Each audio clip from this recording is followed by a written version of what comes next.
Hello everybody. So in this video, we're going to look at how to integrate powers of tangent x and secant x. So let's get started.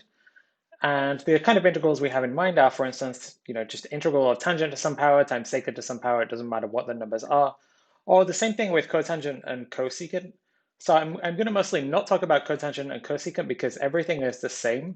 What do I mean by it's the same? So for instance, the derivative of tangent is secant squared. The derivative of cotangent is minus cosecant squared. The derivative of secant x is secant times tan. The derivative of cosecant is minus cosecant times cot. So I like to think of cotangent and cosecant as kind of the evil twin of tangent and secant.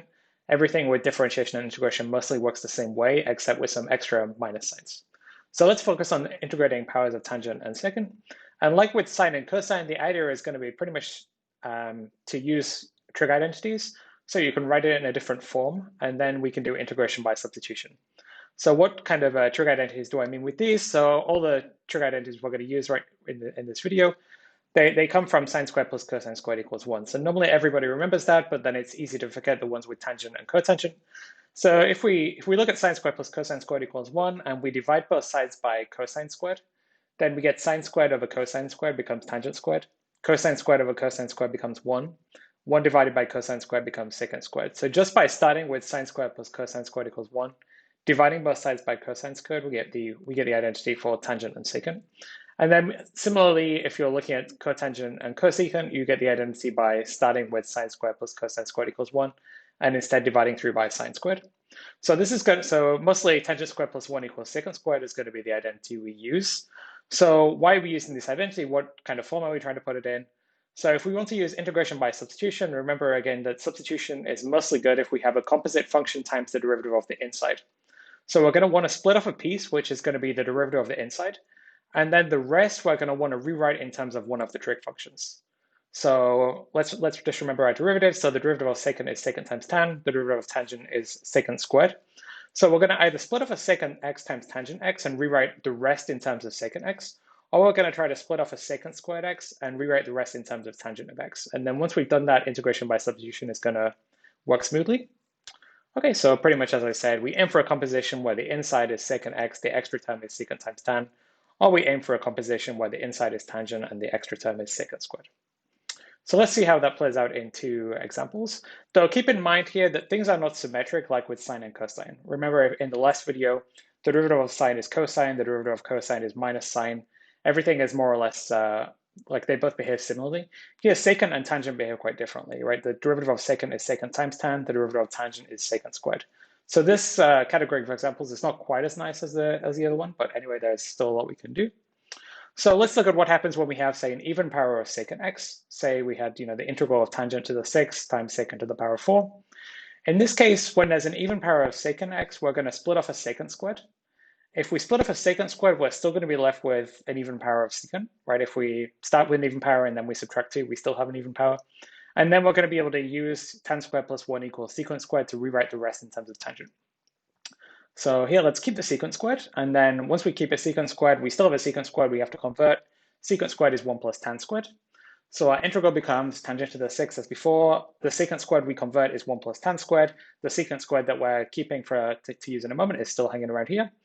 Then we see that we have a composite function on so these two terms are a composite function where everything is in terms of tangent x. So tangent x is going to be the inside function, it's going to be the substitution we use. And then we have this extra piece secant squared, which is the derivative of the substitution. So we might hope to use u equals tangent x. So if we do that, u equals tangent x, as we remember, du over dx is secant squared of x. This is going to enable us to convert to an integral in terms of u. So starting with the integral we just had, tangent to the 6 becomes u to the power 6 because u is tangent x. 1 plus tan squared becomes u squared. And secant squared dx, okay, if we rearrange secant squared dx becomes du. So however you like to do substitution, if you carry out those steps, this integral converts to u to the 6, 1 plus u squared du. And remember, as always with substitution, we have to convert the dx to du, or change the d's of whatever variables you're integrating with respect to. So that's why we needed this extra derivative term hanging out in front, because that's going to enable us to easily switch from dx to du. Okay, but then this was the hardest step, using the substitution and then figuring out, using the trig identities and then carrying out substitution. Now we have a much easier integral in terms of u. If we just multiply it out, we're going to have u to the 6 plus u to the 8 du. And then we integrate using the power rule. Okay, we get u to the 7 over 7 plus u to the 9 over 9 plus c. And then we remember that u was tangent of x, so we have 1 over 7 tan to the 7 plus 1 over 9 tan to the 9 plus c. So this strategy works whenever we have an even power of secant. We can split off a secant squared. We're left with an even power of secant. We convert the rest to tan. We get some huge mess involving tan times secant squared. We do u equals tangent x, and the substitution makes it a much easier integral. Okay, so the next case, remember we said that everything is not symmetric in this example, so it's not when we have an even power of tan. It's going to be when we have odd powers of both tangent x and secant x. So for instance, let's suppose we look at tan to the 5 theta times secant to the 9 theta. Then in this case, we are in the other class of examples, so we want to, instead of splitting off secant squared, remember we're splitting off things that are supposed to look like derivatives. So we're going to split off a secant theta times tan theta. So if we split off secant times tan, then we want to convert the rest. So secant times tan is the derivative of secant. So we're going to want to convert the rest to secant theta. So let's see what happens. If we go one step at a time, sorry for the mess. So if we split off a secant times tan, here is our secant times tan. What are we left with? Okay, we're left with tan to the 4 times secant to the 8. And then we're trying to rewrite all the rest in terms of secant theta. So that means we have to rewrite this tan to the 4 theta in terms of secant theta. So we go back to our trig identities. If we rearrange, we have tan squared is secant squared minus 1. But we don't want tan squared, we want tan to the 4. So luckily we can square both sides of this identity. We get tan to the 4 is secant squared minus 1 all squared. So we can replace this tan to the 4 theta by secant squared minus 1 all squared. And here it's really important to remember that we have a difference all squared. It's not the difference of the squares, so it's not secant to the 4 minus 1. Remember, if you have a difference and you square it, it has this extra middle term. So tan to the 4 is not secant to the 4 minus 1, right? It's secant squared minus 1 all squared. Okay, now it looks like we have a huge mess, but it's of a very particular form because we have everything on the composite function in terms of secant theta. And then we have the last piece, secant theta tan theta, which is the derivative of secant theta. So this normally means that the substitution is going to work nicely. We go through with u equals secant theta. Then du d theta is equal to secant theta tan theta.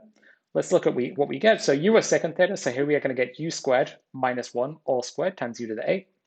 And then the secant theta tan theta d theta, if we rearrange, is going to become du. So again, now we have a much easier integral with respect to u. We can just multiply up the square.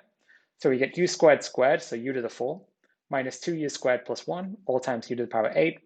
We multiply out those terms. We have u to the 12 minus 2u to the 10 plus u to the 8. We use the power rule. We get an answer in terms of u. Hopefully you'll trust me that once we get the answer in terms of u, we replace u by secant theta, right? U is equal to secant theta. We get an answer in terms of theta. So here is the answer. So the answer looks like a bit of a mess, but hopefully the steps make sense, right? So if there is an odd power of tangent times secant, we split off secant theta tan theta. We're left with an even power of tangent. We convert that to secant using our identity tan squared equals secant squared minus 1. So it's not quite as beautiful as how it worked with sine and cosine because of the asymmetry in the derivatives, but here it is anyway. So just to summarize these two cases we talked about, so we were looking at integral of tan to some power times secant to some power. We said that if there is an even power of secant, we split off a secant squared.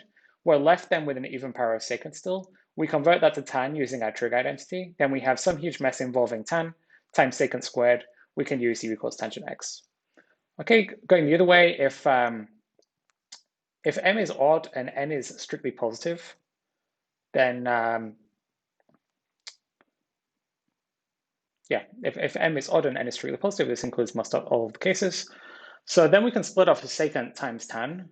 Then once we do that, the m is going to be even. If we split off secant times tan, that means we're using up one of the tangents.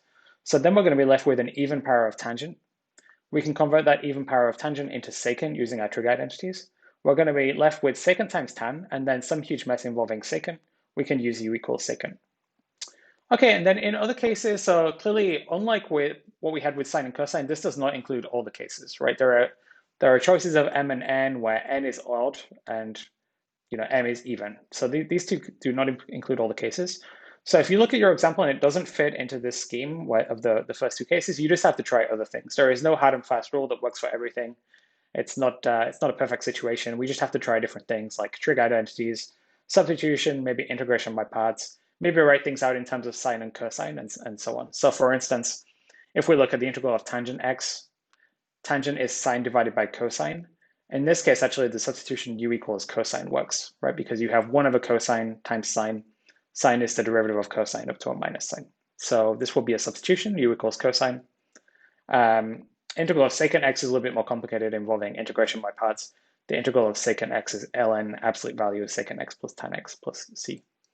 So yeah, so in the other cases, there's no easy solution, but do remember the first two cases and try to do those if at all possible. Okay, and then as we mentioned at the start, just briefly, if we're looking at integrals of cotangent and cosecant to different powers, then we're going to more or less use the same strategies that we use for tangent and secant, instead using the identity 1 plus cotangent squared equals cosecant squared. And the corresponding derivatives, remember there are some extra minus signs hanging around. So we have to, when we're integrating cotangent or cosecant squared, so when we're integrating cosecant squared or cosecant times cotangent, we have to remember to add these extra minus signs. And if it looks confusing, if you're not sure what method to use when you have something involving cotangent and cosecant, just think, what would I do if I had tangent and secant? So if instead of cotangent you had tangent, if instead of cosecant you had secant, then you would be back in this class of examples. What would you do? And then it would be more or less the same strategy, just swapping the functions with the evil twin, right? Cotangent being the evil twin of tangent and cosecant being the evil twin of secant. Okay, that's it for this video. Thanks everyone. See you next time.